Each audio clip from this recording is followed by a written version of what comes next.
अस्सलामुअलैकुम। उम्मीद करता हूँ आप लोग जो है वो खैरियत से होंगे। तो आज जो है वो अपने चैप्टर नंबर जो 2 है उसके इम्पॉर्टेंट एमसीक्यूज़ करेंगे बोर्ड एग्ज़ाम के लिए। बेसिकली रिव्यू एक्सरसाइज 2 करनी है। मैंने जो है बताना है कि इसमें से कौन कौन से ऐसे इंपॉर्टेंट एमसीक्यूज़ हैं जो कि बोर्ड एग्ज़ाम में आ सकते हैं। बहुत इंपॉर्टेंट एक्सरसाइज है। अच्छा, वो बच्चे जिन्हें चैप्टर नहीं समझ में आया था, इंशाल्लाह रिव्यू एक्सरसाइज के बाद चैप्टर भी ज़्यादा अच्छा समझ में आ जाएगा। अच्छा, सबसे पहले तो मैं यहाँ पर आपको एक चीज़ बताता हूँ, ये याद रखनी है आपने बात, बाकी सारे एमसीक्यूज़ आपके पास हो जाएंगे। कंसीडर करो एक आपके पास मैट्रिक्स है ए, ठीक है। अच्छा, उसका जो ये वाला एलिमेंट है वो 1 1 है, और ये वाला एलिमेंट जो है वो 1 2 है, और ये वाला है 1 3। अब मैंने क्या किया है, मैंने एक स्क्वायर मैट्रिक्स लिया है। ये मैं इसीलिए समझा रहा हूँ क्योंकि अगर ये बात समझ में आ गई, समझ लो पूरा का पूरा जो है वो चैप्टर समझ में आ जाएगा। मतलब जितने भी एमसीक्यूज़ है वो समझ में आ जाएंगे, ठीक है। अच्छा, अब देखो 3 2 और उसके बाद 3 3। याद रखना, जब नंबर ऑफ़ रॉस और नंबर ऑफ़ कॉलम आपके पास सेम हो तो उस मैट्रिक्स को आप कहते हो स्क्वायर मैट्रिक्स। अच्छा, नंबर ऑफ़ रॉस के लिए आप क्या वर्ड इस्तेमाल करोगे, यानी कितनी आपके पास रो हैं उसके लिए आप इस्तेमाल करोगे m, और कितनी आपके पास कॉलम है COLOUM कॉलम है उसके लिए आप इस्तेमाल करोगे n, ठीक है। ये चीज़ अगर आपने याद रख ली, आपकी ज़िंदगी जो है वो आसान हो जाएगी। अच्छा, यहाँ कॉलम में ऐसे आएगा कि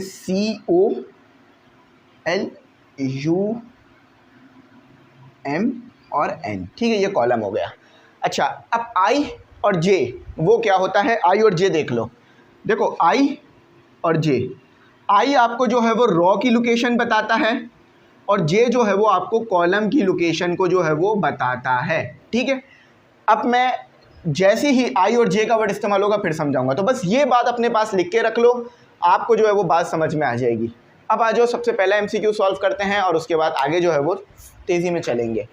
अच्छा, सबसे पहला एमसीक्यू हमें क्या दिया हुआ है, बराबर में आपके पास पूरा एमसीक्यूज़ का जो है वो चल रहा होगा, ठीक है। Page if a matrix A, आपके पास एक ए मैट्रिक्स है, समझ लो ये वाला मैट्रिक्स है आपके पास। एम रॉ, जैसा कि मैंने कहा एम रॉ के लिए इस्तेमाल करेंगे और एन जो है वो कॉलम के लिए इस्तेमाल करेंगे n. Then order of A is, अच्छा आपके पास एक मैट्रिक्स है उसमें रॉ है और एक कॉलम, रॉ है और कॉलम है। अब आप इस रॉ और कॉलम को कैसे बताओगे, मतलब इस मैट्रिक्स का आपको ऑर्डर बताना है, तो आप कैसे इसका ऑर्डर लिखोगे, तो बहुत सिंपल है।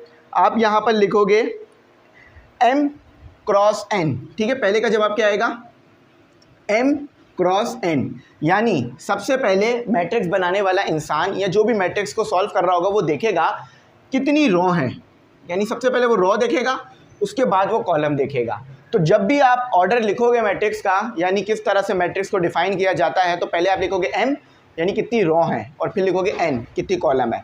फॉर एग्जांपल इसको ऐसे समझ लो कि आप हो कराची में, अगर कराची से लाहौर जाओगे तो पहले आपके पास हैदराबाद आएगा, अगर ट्रेन से जा रहे हो ना तो पहले हैदराबाद आएगा, उसके बाद फिर लाहौर आएगा या दूसरे शहर आएंगे। तो यहाँ भी बिल्कुल ऐसी है, सबसे पहले आप m लिखोगे n, तो इस तरह से ऑर्डर बनाया जाता है किसी भी मैट्रिक्स का। अब दूसरा सवाल, अच्छा ये रोमन में लिखा हुआ है तो मैं भी इसे रोमन में लिख देता हूँ। दूसरे में कहा जा रहा है any matrix of order m cross n is called, अच्छा एक मैट्रिक्स है उसके अंदर सिर्फ एक ही कॉलम है, मैंने क्या कहा था, n आपके पास क्या है, कॉलम। तो जब भी अगर किसी मैट्रिक्स की कॉलम एक हो तो उसे आप कहते हो कॉलम मैट्रिक्स। अब इसी तरह से अगर रॉ 1 हो तो उसे आप कहते हो रॉ मैट्रिक्स। तो अगर कॉलम 1 है तो कॉलम मैट्रिक्स, रॉ 1 है तो रॉ मैट्रिक्स। हो सकता है कि बोर्ड एग्जाम में आपसे पूछ लें कि एक मैट्रिक्स है उसके पास एक रॉ है और n कॉलम है, तो इसे क्या कहेंगे, इसे कहेंगे रॉ मैट्रिक्स, ठीक है। तो ये कौन सा मैट्रिक्स हुआ आपके पास, कॉलम मैट्रिक्स CO। अच्छा, मैं यहाँ पर ये भी लिख देता हूँ कि ये A है आपके पास और COLUMN कॉलम मैट्रिक्स, ठीक है, मैट्रिक्स हो गया। कॉलम मैट्रिक्स की क्या पहचानी है, ये है आपके पास B, कि इसके अंदर एक ही कॉलम होगी, रॉस तो मल्टीपल हो सकती हैं। फॉर एग्जांपल इसको मैं अगर बना के दिखाऊं, इस मैट्रिक्स को 1 2 5 4, ये एक कॉलम मैट्रिक्स है, कैसे पता चल रहा है? इसके अंदर रो तो देखो 4 हैं, 1 2 3 4, लेकिन कॉलम इसके अंदर कितनी है, यानी n कितना है, 1 है इसके अंदर, तो इसे आप कॉलम मैट्रिक्स कहोगे। ठीक है, ये याद रखना बात। अब आ जाओ आगे। अच्छा, तीसरा है फॉर द स्क्वायर मैट्रिक्स। एक आपके पास स्क्वायर मैट्रिक्स है, ये सबसे इंपॉर्टेंट MCQs, बोर्ड एग्जाम में इसके आने के बहुत चांसेस है, क्योंकि अगर ये MCQs एक बच्चा करता है तो फ़ौरन से पता चल जाएगा कि इस बच्चे को ये चैप्टर आता है या नहीं आता। तो बहुत इंपॉर्टेंट MCQs। अच्छा, एक स्क्वायर मैट्रिक्स है, मैंने क्या कहा था, स्क्वायर मैट्रिक्स वो मैट्रिक्स होता है जिसके पास नंबर ऑफ रॉस और नंबर ऑफ कॉलम सेम हो। याद रखोगे आप इस बात को? ज़रूर सर रख लेंगे। ठीक है। अच्छा, अब एक आपके पास स्क्वायर मैट्रिक्स है, यानी जितनी उसके अंदर रॉ है उतनी ही उसके अंदर कॉलम है। 3/3 का मैट्रिक्स हो गया। ठीक है, तो ऐसे मैट्रिक्स को जिसके अंदर रॉ सेम है और कॉलम भी सेम है, यानी नंबर ऑफ रॉस और नंबर ऑफ कॉलम सेम है, उसे कहोगे स्क्वायर मैट्रिक्स। याद रखना। तो सबसे पहले उन्होंने बोला फॉर द स्क्वायर मैट्रिक्स, एक स्क्वायर मैट्रिक्स है आपके पास। अच्छा, अभी मैंने क्या बताया था, आई इसको कहते हैं, ये आई है आपके पास। ठीक है, ये आई है और ये वाला नंबर जो है वो जे होता है। ये आई है, ये जे है, ये आई है, ये जे है, ये आई है, ये जे है, ये आई है, ये जे है, ये आई है, ये जे है, ये आई, ये जे, ये आई, ये जे, ये आई और ये जे। ये याद रखना बस आपने। ठीक है, ये क्या है आपके पास, आई, और ये क्या है आपके पास, जे। ठीक है, मैं उम्मीद करता हूँ आपको बिल्कुल विजिबल होगा। हाँ, बिल्कुल विजिबल है। ठीक है, अब बात सुने। वो कहते हैं एक मैट्रिक्स है ए और वो स्क्वायर है, यानी 3/3 का है। अच्छा, आई जो है नॉट इक्वल आ रहा है, यानी जब आई और जे, जब आई और जे जो है वो बराबर नहीं आ रहा है, तो ए के जो एलिमेंट हैं, ठीक है, ए के जो एलिमेंट है वो आपके पास आ रहे हैं 0। याद रखना, ये बात याद रखना, आई और जे जब बराबर नहीं आ रहा है तो ए का जो एलिमेंट आ रहा है, आई और जे, तो वो 0 आ रहा है जब आई और ए इक्वल नहीं है। जब आई और जे इक्वल हैं तो ए का एलिमेंट जो है, कोई भी एलिमेंट हो सकता है, नॉन कांस्टेंट या कांस्टेंट ले लो, बल्कि, वरना नॉन कांस्टेंट तो मुश्किल हो जाएगा। वो के आ रहा है, कोई भी कांस्टेंट आ रहा है, उस कांस्टेंट को मैं लिख रहा हूँ यहाँ पर के से, नॉन कांस्टेंट। अब यही चीज़ ऊपर अप्लाई करके चेक करते हैं कि जब आई और जे बराबर आ रहा है तो के आएगा, आई और जे जब बराबर नहीं आएगा तो 0 आएगा। यहाँ बनाता हूँ, मेरे पास ए मैट्रिक्स है, ठीक है, उसमें आई है 1 और 2।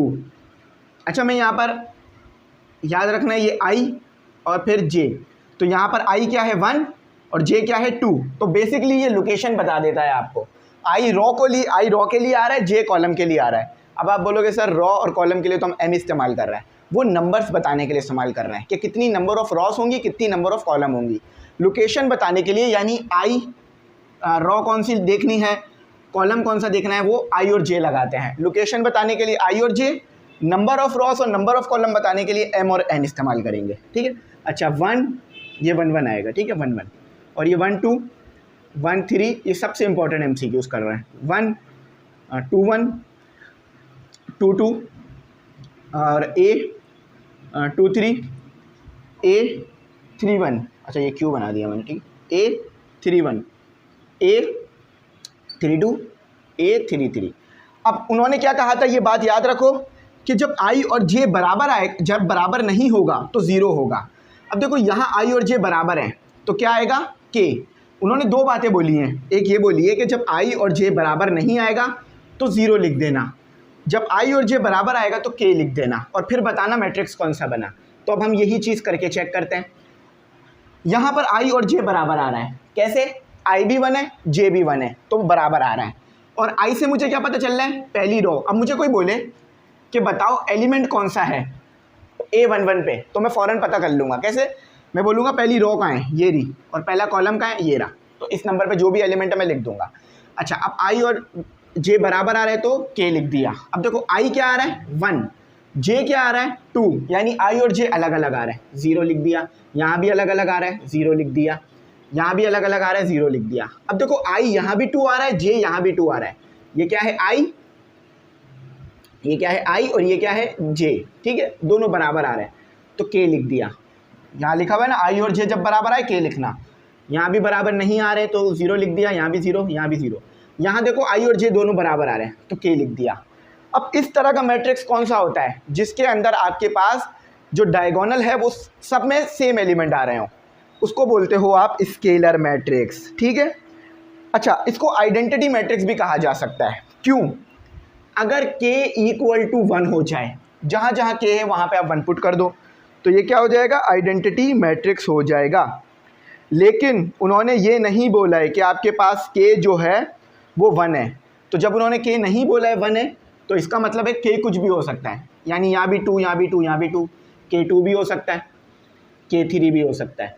1 क्यों नहीं ले रहे हैं? क्योंकि उन्होंने नहीं कहा है, इसीलिए। तो ये कौन सा मैट्रिक्स हुआ हमारे पास, इस तरह आपने पहचानना था, ये स्केलर मैट्रिक्स बनेगा, इस तरह सॉल्व करेंगे। ठीक है,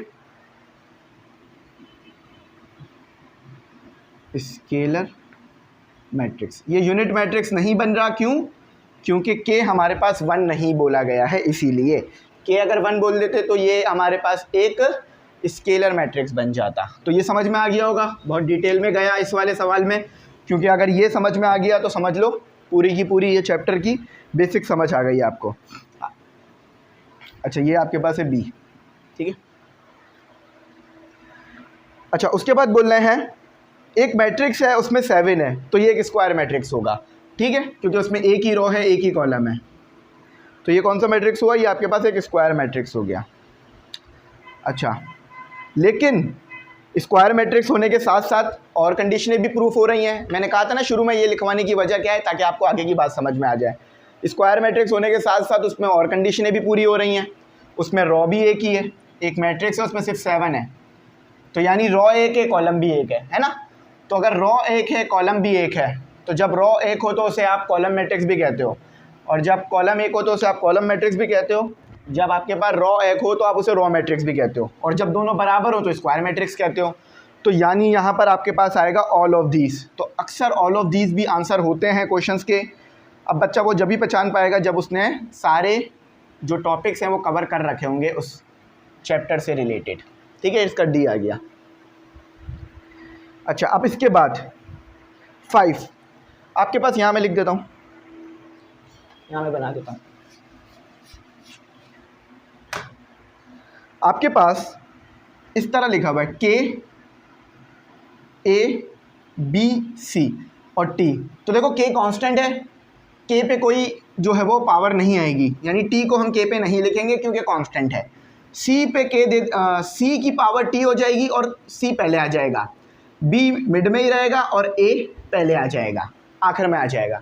तो इस तरह से इसका जवाब लिखा जाएगा जब भी आपके पास ऐसे 3 चीज़ें दी हुई हो, 4 चीज़ें दी हुई और उसकी पावर t हो। तो इसका जो सही है वो b है, k c की पावर t, b की पावर t, a की पावर t, और इसका जवाब b है। 6 वाले MCQs को टच करते हैं। अच्छा, 6 वाले MCQs में कुछ नहीं करना, बस आपने जो है वो 2 चीज़ों को सॉल्व करना है। मतलब एक डिटर्मिनेंट है, उसमें से 2 बॉक्स आपके निकले हैं माइनर के, उसे आपको सॉल्व करना है। अब माइनर और फैक्टर क्या होता है मैं आगे बताता हूँ आप लोगों को। ठीक है, ये है 1 5 0 6। अब इसको सॉल्व कैसे करना मैं सिखाता हूँ ज़रा, पहले मैं इसे लिख लूँ 1 3 2 4। अब इस चीज़ को आपको डिटर्मिनेंट लेना है, तो कैसे आप डिटर्मिनेंट लोगे, बेसिकली इसमें डिटर्मिनेंट ही लेंगे हम। ठीक है, 3 बाई 3 का डिटर्मिनेंट मुश्किल होता है, लेकिन 2 बाई 2 का डिटर्मिनेंट आसान होता है। आप 6 को मल्टीप्लाई कराओगे 1 से और यहाँ लिख दोगे 6 1 6, और फिर 0 लगा और माइनस लगा दोगे बीच में, यानी इसको इससे मल्टीप्लाई करा के यहाँ लिख दिया। और फिर आपने क्या करना है, 5 को 0 से मल्टीप्लाई कराना है, माइनस साइन है बीच में तो माइनस लगाना है, 4 को 1 से मल्टीप्लाई कराना है, और 3 को 2 से तो 6 आ जाएगा। अब मज़ीद सिंप्लीफाई, यहाँ 6 बच गया, यहाँ माइनस बच गया, और यहाँ क्या आ रहा है आपके पास +2। कैसे -2 कैसे, 4 - 6 तो -2। तो ये हो गया आपके पास +2 माइनस प्लस 8 आंसर आ रहा है इसका। ठीक है, समझ गए ना 8 कैसे आया। अब माइनस क्यों लगता है बीच में, जब भी आप 2 एलिमेंट्स को सॉल्व करते हो, मल्टीप्लाई करते हो, बीच में माइनस लगा के फिर 2 और एलिमेंट को आपस में मल्टीप्लाई कर देते हो। अच्छा, अब आपके पास ये दोबारा एक कॉन्सेप्चुअल सवाल, यानी अब आपने इसको याद रखना होगा कि ये होता कैसे है और हो क्या रहा है इसमें, ठीक है। तो इसको ज़रा सॉल्व करते हैं और चेक करते हैं। तो अब ज़रा देखें इसको करते कैसे हैं। 7 वाले में आपको कहा जा रहा है, यानी 7 वाले MCQs में A इक्वल टू B है और B इक्वल टू A है, then which one is true where A and B are square matrix. देखो A और B दोनों स्क्वायर मैट्रिक्स हैं, तो यहाँ पर ना ये सॉल्व करना पड़ेगा। अब इतना बड़ा है, इसको सॉल्व नहीं किया जा सकता। तो इसका ये याद रखिए कि जब A इक्वल टू B हो और B इक्वल टू A हो, तो जब आप इसका मल्टीप्लिकेटिव इन्वर्स लेंगे, जो कि हमने इससे पहले की एक्सरसाइज में सीखा था, वो बराबर आएगा 1 ऑफ A और B इस नल मैट्रिक्स। ये भी बराबर आएगा, मतलब दोनों में से एक भी अगर नल मैट्रिक्स हो तो भी बराबर आ जाएगा, और ये सब जो है वो ट्रू हो जाएंगे। तो इसका भी आंसर आपके पास ऑल ऑफ दीस हो जाएगा, ऑल ऑफ दीस। अब इसको एक एक को सॉल्व करके दिखाना बड़ा मुश्किल है, तो इसलिए इसको याद रखिएगा कि जब A और B बराबर हो तो ये कंडीशन लग रही होगी, ठीक है। अच्छा, अब 8 वाला MCQs करते हैं, ठीक है। अच्छा, अब आपको यहाँ पे कहते हैं कि 8 में आपको कह रहे हैं कि A जो है वो -7 है आपके पास, देन A का डिटर्मिनेंट क्या होगा। तो भाई A -7 ही है, तो उसका डिटर्मिनेंट भी 7 ही रहेगा, क्योंकि वो किसी और चीज़ के साथ सॉल्व ही नहीं होगा, तो -7। अब इस चीज़ में आप नहीं पुट कर सकते उसे, क्योंकि उसका डिटर्मिनेंट भी वही आएगा जो वो है। अच्छा, अब 8वें वाले में कहते हैं ये आपको, सॉरी 90 में, इसको 90 को सही लिखते हैं। 90 वाले में कहते हैं लेट A, आपके पास एक A है। जब भी ये इस तरह से कहें ना, मैं इसको रिमूव कर देता हूँ, जब भी ये इस तरह से कहें आपको कि A आपके पास है, A आपके पास बराबर है I और J के, इसका मतलब ये है कि किसी एलिमेंट की बात कर रहे हैं। अगर मैं यहाँ पर लिख दूँ 2 1, तो इसका मतलब है इस एलिमेंट की बात कर रहे हैं, दूसरी रो और पहला कॉलम। यहाँ से आओ दूसरी रो हो गई, और यहाँ से आओ तो पहला कॉलम हो गया। देखो इस जगह पे क्या बन रही है, रो दूसरी बन रही है ना, रो की लोकेशन 2 है और कॉलम की लोकेशन 1 है। अच्छा, कहते हैं A equal to I J be a square matrix, then cofactor of I J. अच्छा, जब भी देखो को फैक्टर निकालना हो तो आपने क्या करना है, माइनर निकालना है और उसके बाद उस माइनर को मल्टीप्लाई करा देना। फॉर एग्जांपल को फैक्टर कैसे निकालोगे आप, को फैक्टर देखो ऐसे निकालते हो, को फैक्टर। अभी मेरे पास, इसको मैं बता देता हूँ, को फैक्टर निकालने के लिए आप लगाओगे -1, जैसे कौन एडजॉइन निकाला था ना, बिल्कुल वैसे ही -1 लगाओगे।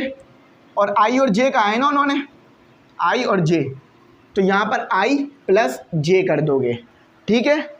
और उसके बाद जो माइनर है ना, माइनर कैसे निकालते हैं, मैं माइनर निकालना सिखाता हूँ, आई और जे। फॉर एग्जाम्पल मैं यहाँ पर कहता हूँ 1 2, तो आपने क्या करनी है, पहली वाली रो को हटा देना है और दूसरे वाले कॉलम को हटा देना है। तो क्या बच जाएगा, A 2 1, A 2 3, A 3 1 और A 3 3। अब थोड़ा मुश्किल हो रहा होगा समझने के अंदर, इसको मैं थोड़ा आसान करके समझाता हूँ कि माइनर कैसे निकालते हैं और को फैक्टर कैसे निकाला जाता है, ठीक है। फॉर एग्जांपल आपके पास ये एक मैट्रिक्स है 1 2 3 5 6 7 11 8 9, ये एक मैट्रिक्स है। अच्छा, अब मैंने कहा आप माइनर निकालो, तो माइनर निकालने के लिए आप लिखोगे M। अब माइनर निकालने के लिए हमेशा लोकेशन बताई जाएगी कि कहाँ से माइनर निकालना है। तो मैं कहता हूँ आप A मैट्रिक्स जो है ना, ये वाला A मैट्रिक्स, इस पे माइनर निकालो ऐसे कि A 2 1 पे निकालो माइनर। तो कैसे निकालोगे, जैसे एडजॉइन में निकालते थे हम, कि हम क्या करेंगे, दूसरी रो को हाइड कर देंगे, क्योंकि वो मैंने कहा है ना, ये I जो है वो रो है, कि रो की लोकेशन कौन सी होगी। अच्छा, उसके बाद आपके पास जो है वो J आ गया, J, तो J क्या है आपके पास 1, तो पहली कॉलम हाइड कर दोगे। अब जो बच गया उसे लिख लो, कैसे लिखोगे इसको, 2 3 8 9 ऐसे करके लिख लोगे, समझ गए। अब मैं ऐसे अगर कह दूं 2 2 निकालो, तो आप क्या करोगे, दूसरी रो हाइड कर दोगे और दूसरा कॉलम हाइड कर दोगे, और जो बच जाएगा वो लिख लेना, ठीक है। देखो ये रो हाइड कर दी और ये वाली कॉलम हाइड कर दी। मैं अपने हाथ रख के दिखाता हूँ, आपको समझ में आ जाएगा। ये वाली रो हाइड कर दो, ये वाला कॉलम हाइड कर दो, ये वाला कॉलम, तो जो बच गया 2 3 और इस तरह करके बचेगा आपको, ठीक है। अच्छा, अब आगे हमने बढ़ना है। तो ये हो गया आपका रो और कॉलम का हिसाब किताब। अब देखो, अब इसको सॉल्व करना है माइनर निकालने के लिए बस। तो 9 मल्टीप्लाई बाय, अच्छा यहाँ लिखना है मुझे आई जे। अब मेरे पास तो आई जे 2 1 था ना, तो मैं इसे 2 1 लिख दूंगा। क्यों? क्योंकि मेरे पास आई 2 है और जे 1 है। तो ये कितना हो गया मेरे पास 18, और ये हो गया मेरे पास, ये भी 18 आ रहा है। नहीं 18 नहीं आ रहा, ये आएगा 24। एक बार मैं देख लेता हूँ कैलकुलेट करके इसको। हाँ, तो 2 मल्टीप्लाई बाई 9 18, 18 और 8 मल्टीप्लाई बाई 3 24। तो ये आ गया आपके पास 24, ठीक है। ये मैं को फैक्टर और माइनर निकालना सिखा रहा हूँ। अच्छा, अब 18 माइनस 24 कर दो तो -6 आ गया। ये आ गया आपका माइनर आ गया। तो ये आ गया 2 1 और 2 1। अब को फैक्टर कैसे निकालना है? आपके पास जो ए है, इसको सी लिख लो, को फैक्टर है ना, तो को फैक्टर को किसी चीज़ के तो बराबर करना पड़ेगा, ठीक है। तो को फैक्टर निकालने सी लिख लो इसको। तो यहाँ पर आपने कराना होगा -1 और इन दोनों को आई और जे को ऐड करना होगा, ठीक है। और जो आपने निकाला था ना माइनर, उसको मल्टीप्लाई करा देना होगा। तो माइनर क्या निकाला था आपने? 1 2, उसकी जगह पे लिख दो। तो ये हो गया आपका -1 3, और ये हो गया आपका -6। अब 3 की पावर ऑड है, मतलब -1 की पावर ऑड है तो वो -1 ही रहेगा। तो ये हो गया आपका 6। ऐसे निकालते हैं आप को फैक्टर, ठीक है। तो ये अपने पास लिख लो। तो को फैक्टर निकालने का तरीका क्या है? अब इसको अगर जनरल फॉर्म में लिखना चाहो तो आई जे और आई जे को ऐड करना है, -1 से मल्टीप्लाई करना है और पावर में रखना है आई जे को। तो ये मैंने ज़रा सिखा दिया यहाँ पर आपको, मैंने कहा सिखा दूँ क्योंकि ये दिया हुआ नहीं था, ताकि आप लोगों की नॉलेज भी इजाफा हो जाए और अगर कभी ये आ जाए तो टेंशन ना हो, परेशानी ना हो आपके लिए। आगे कराता हूँ मैं थोड़ा सा। तो सही वाला कौन सा है ये देख लेते ना। हाँ, सही वाला है इसका बी। एक बार और देख लेते हैं। हाँ, बी सही है इसका, कि -1 आई प्लस जे एम आई जे, ठीक है। तो m क्या है? माइनर, और ये आई जे उसमें ऐड हो रहा है। अब 10 वाला MCQ ज़रा करके चेक करते हैं। For any triangular matrix A is equal to, तो इसका जवाब भी ऑल ऑफ दिस ही आना था। नहीं, ऑल ऑफ दिस ही आएगा। अच्छा, ट्रायंगुलर अगर कोई मैट्रिक्स आ जाए तो A जो है वो बराबर होता है product of leading diagonal elements. अब इसको सॉल्व कराने में भी बहुत ज़्यादा टाइम लगेगा, मैं बता देता हूँ कैसे सॉल्व होगा। Product of LEADING, leading, product of leading diagonal, DIA diagonal, ठीक है, ये AL है ना, डायगोनल एलिमेंट्स, ठीक है ये। अच्छा, अब देखो भाई, ये ट्रायंगुलर मैट्रिक्स बनता कैसे है? याद रखना, ट्रायंगुलर मैट्रिक्स हमेशा आपके पास स्क्वायर मैट्रिक्स ही होता है, यानी 3x3, 4x3, 4x4, 5x5, वो इससे अलावा नहीं होगा।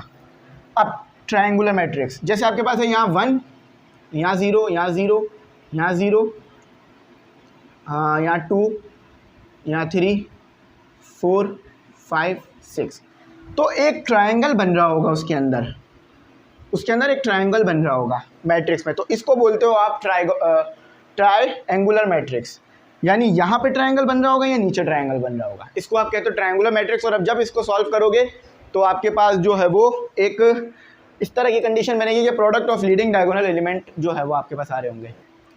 तो अब नेक्स्ट करते हैं, आप समझ गए ना।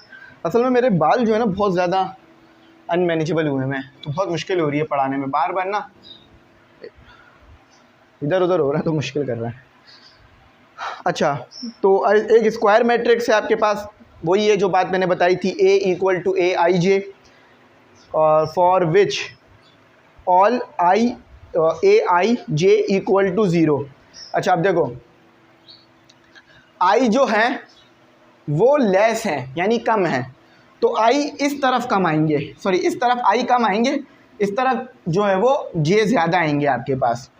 तो इस सिचुएशन में आपके पास जो मैट्रिक्स बनता है ना वो लोअर ट्रायंगुलर मैट्रिक्स बनता है।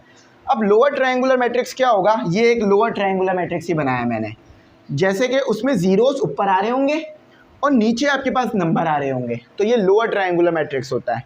अब आप इसमें देख सकते हो आई की वैल्यू क्या आ रही होगी, यहाँ पर छोटी आ रही होगी, है ना, और यहाँ पर देखोगे तो जे की वैल्यू क्या आ रही होगी, ग्रेटर आ रही होगी। तो ये होता है आपके पास लोअर ट्रायंगुलर मैट्रिक्स। इसको लिख लेते हैं, हाँ ये रहा LOWER,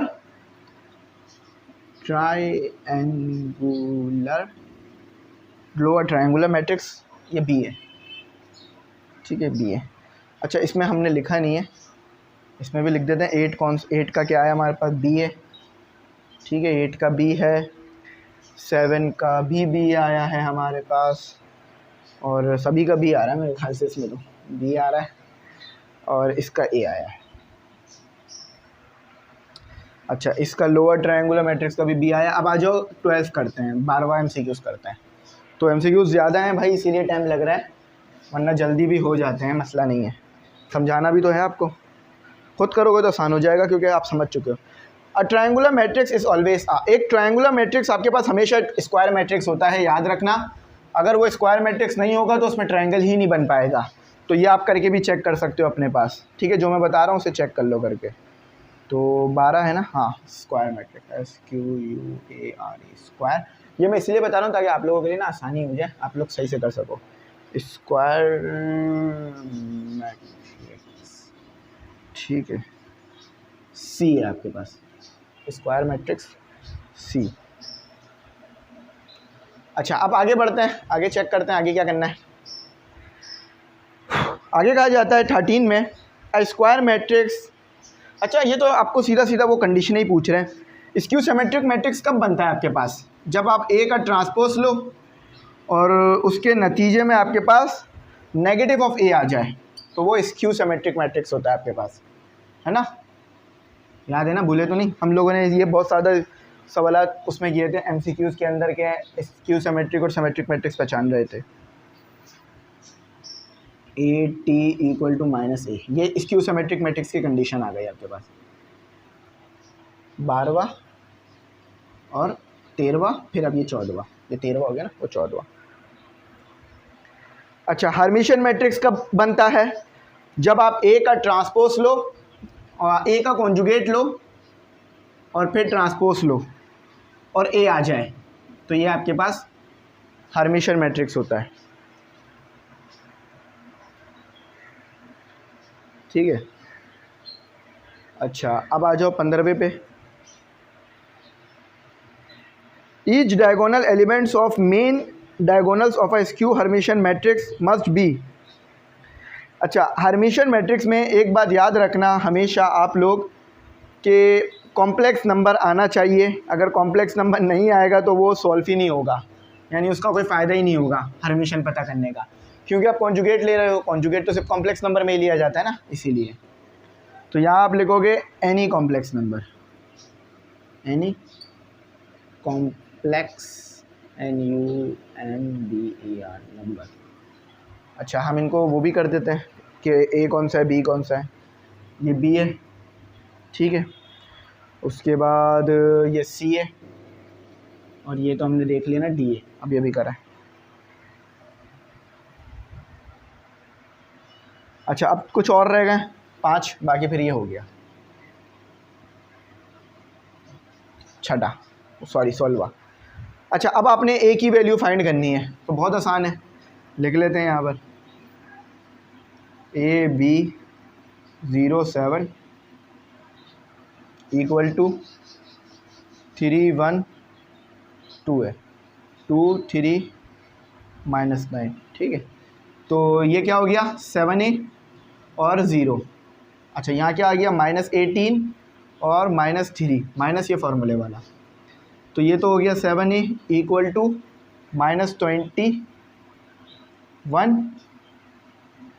-21 डिवाइडेड बाय 7। ये 7 के टेबल में 1 पर आता है, ये 3 पर आता है, तो A = -3 आया,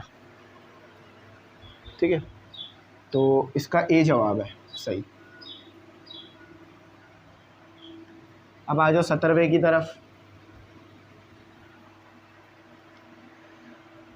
the number of non zero rows in echelon form of a matrix is called rank.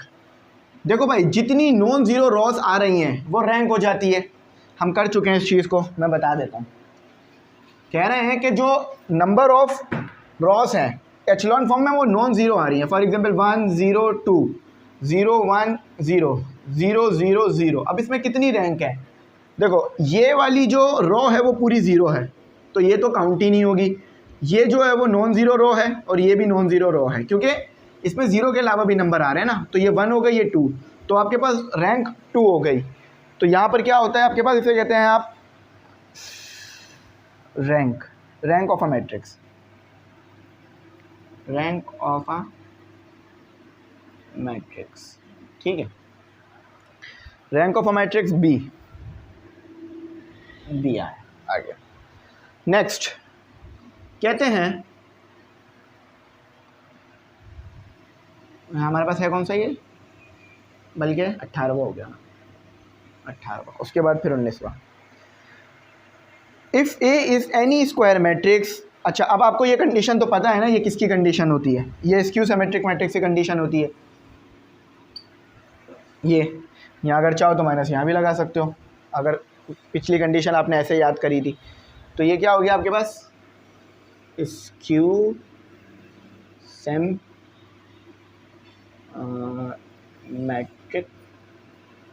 Matrix. ठीक है, स्क्यू सिमेट्रिक मैट्रिक्स बी।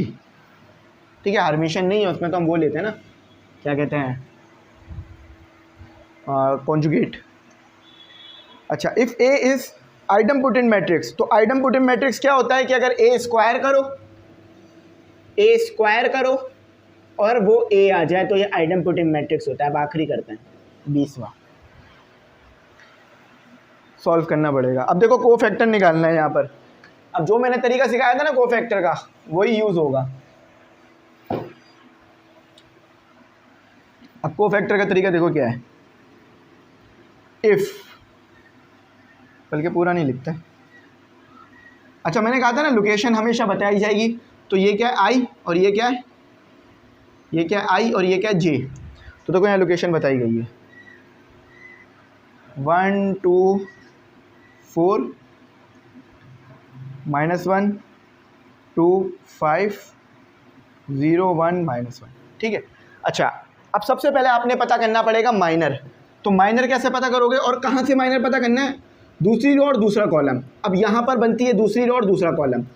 तो दूसरी रो मैंने हाइड कर दी क्योंकि मुझे कहा है 2, और दूसरा कॉलम मैंने हाइड कर दिया। ठीक है, अब पता होगा माइनर। तो M22 क्या आ जाएगा, 1 4 0 -1। ठीक है, M22 -1 और 0, तो बेसिकली तो बस -1 ही आएगा, है ना। अच्छा, अब कोफैक्टर पता करने के लिए क्या करते हैं, C = ये मैं C इसलिए लिख रहा हूँ ताकि कोफैक्टर की निशानी हो जाए। -1 2 2 है ना, तो 2 + 2 I + J, और M मल्टीप्लाई कर दो सिर्फ लाकर आप। ठीक है, अब इसी को चाहे तो जनरल फॉर्म भी लिखा हुआ है इससे पहले, ये रही इसकी जनरल फॉर्म, -1 I + J 2 + 2 और M22 -1 4 आ गया। ठीक है, -1 आ गया। अब देखो, वो तो पावर इवन है तो ये 1 हो जाएगा, और वो तो -1 ही रहेगा। C = -1 आ रहा है आपके पास। तो इसका देखते हैं सही निकाले गलत निकाला है। हाँ, -1 मौजूद तो है, और -1 ही इसका जवाब आना था। -1 आई थिंक B, चेक कर लेते हैं B है या C है। अब इसको मैं वेरीफाई भी करता हूँ कि हमने सही किया है या गलत काम किया है। हाँ, B। और इससे पहले वाला था, इससे पहले वाला क्या था, हाँ ये रहा, इससे पहले वाला था आपके पास C। हर बार तो एक जैसा नहीं है ना, C। अच्छा, अब देखो, अब हमने सही किया है या गलत, वेरीफाई करते हैं। ठीक है, बिल्कुल सही किया ये आपने, और ये आ भी उस पर रहा था। ठीक है, ये भी सही है, ये भी सही है, ये भी सही है, scalar matrix, all of these भी सही है। 5 का है आपके पास K सी की पावर टी, बी की पावर टी, ए की पावर टी, सही है। 8 सही है, 6 का 8, ऑल ऑफ दिस बिल्कुल ठीक है, 7 भी ठीक है, और अब ये भी ठीक है बिल्कुल ठीक है। इसके नीचे वाला है आपके पास 10 प्रोडक्ट ऑफ डायगोनल एलिमेंट्स, बिल्कुल ठीक है। अब आ जाते हैं लोअर ट्रायंगल, ये भी बिल्कुल ठीक है, हमने ठीक किया ठीक है। और इसके बाद हमारा 12वां स्क्वायर मैट्रिक्स, बिल्कुल ठीक है, ये भी ठीक है ठीक है। अब मैं चेक इसलिए करा रहा हूँ ताकि भाई किसी के दिमाग में कन्फ्यूजन ना रहे कि सर ये गलत तो नहीं हो गया, ताकि मैं खुद चेक कर लूँगा ना आपके साथ, तो हमारा सही हो जाएगा। एनी कॉम्प्लेक्स नंबर बिल्कुल ठीक है, ये भी ठीक है, -3। अच्छा, रैंक ऑफ अ मैट्रिक्स, ये भी ठीक है, या रैंक ऑफ मैट्रिक्स यहाँ आ लगा दो, rank of a matrix. Skew, ये तो गलत हो गया, नहीं भाई सही है, स्क्यू सिमेट्रिक मैट्रिक्स ठीक है। 18वां, ये भी ठीक है, ये भी ठीक है। अच्छा, अब ये देख लेते हैं ये आ किस पे रहा है ना। ये ए पर आ रहा है और बी पर आ रहा है, ये हमारे पास बी पर आ रहा है, ऑल ऑफ दिस डी पर आ रहा है, बी पर आ रहा है, बी पर आ रहा है ठीक है। चेक करते हैं जल्दी जल्दी ताकि जल्दी जल्दी सॉल्व हो जाए। अच्छा, -7 था ना, हाँ सही है ठीक है। ये भी बी पर आ रहा है, ए पर आ रहा है ठीक है, हो गया। लोअर कहाँ है हमारे पास, 11 ठीक है, बी पर आ रहा है, स्क्वायर मैट्रिक्स सी पर आ रहा है ठीक है। इसको वेरीफाई भी कर रहे हैं ताकि यहाँ पे भी वेरीफाई हो जाए कि हमने सही तो लिखे ना। वैसे तो ज़रूरी नहीं था, लेकिन मैंने कहा चलो करवा दो, अच्छी बात हो जाएगी ठीक है। बी पर आ रहा है, सी पर आ रहा है ठीक है बिल्कुल। एनी कॉम्प्लेक्स नंबर डी पर आ रहा है, -3 करके कुछ है आपके पास, ए पर आ रहा है। रैंक जो है वो आपके पास बी पर आ रही है, स्क्यू सिमेट्रिक मैट्रिक्स बी पर आ रहा है, सही है, बाकी सही है। A square equal to A B C पर आ रहा है, और ये -1 बी पर आ रहा है ठीक है। तो हमारा ये कंप्लीट हो गया। तो भाई मैं उम्मीद करता हूँ ये समझ में आ गया होगा, ये हमारा यहाँ कंप्लीट हो गया है। अगर कुछ ना समझ में आया तो मुझसे ज़रूर पूछना, मैं इंशाल्लाह गाइड आपको कर दूँगा। अब इसके बाद जो है हमारा चैप्टर 3 स्टार्ट हो जाएगा आज ही, वो भी बहुत इंपॉर्टेंट है, तो मैं ज़रूर आपको करा दूँगा। ग्रुप वगैरह में भी मैं भेज दूँगा, मैंने जो इसकी एक्सप्लेनेशन आपको दी है। याद रखना ये चीज़ें ताकि आपको आसानी हो जाए ठीक है। आगे कुछ ना समझ में आया तो पूछ लेना। थैंक्स फॉर वॉचिंग, अल्लाह हाफ़िज़। अपनी कीमती दुआ में मुझे ज़रूर याद